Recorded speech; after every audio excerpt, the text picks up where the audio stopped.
અલા છાસ બાસ રેવા દે, આપણે અનલિમિટેડ ખાવાનું સીમાં છે ને પૈસા વસૂલ કરવાનો હોય, છાસમાં પેટ ભરાઈ જાય. ભાઈ હજી એક પાણીપુરીની ડીશ લેતા હો ને મઠ્ઠો લેતા હો. આજ તો અનલિમિટેડ ખાવા આવીશું, હું પૈસા વસૂલ કરી જ નાખવા, સવારનું કાંઈ ખાધું નથી.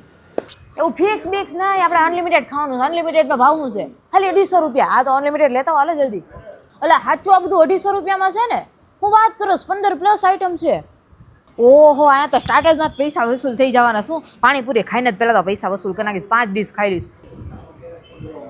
હું શાંતિ રાખો, અનલિમિટેડ ખાવા આવ્યા છે, આ વસૂલ તો જ થાય ને. એટલે આ લોકોએ તો મીઠાઈમાં મઠ્ઠો રાખી દીધો. હું આ લોકો સ્ટાર્ટરમાં જ પેટ ફૂલ કરી નાખવાના છે, મેઇન કોર્સ સુધી પહોંચવા જ નહીં દે. એટલે સ્વાદ તો જો બધા એમ કે અનલિમિટેડમાં સારું ન હોય, સેપ્ટેબલની વાત જ અલગ છે, તું સ્વાદ તો જો યાર. એ આ બિરયાની તો જો જોઈને જ પૈસા વસૂલ થઈ ગયા. હું પૂરું તે તારું આ તને છે ને અનલિમિટેડમાં લેવાય ત્યાં 250 રૂપિયા લાખ્યા ખા.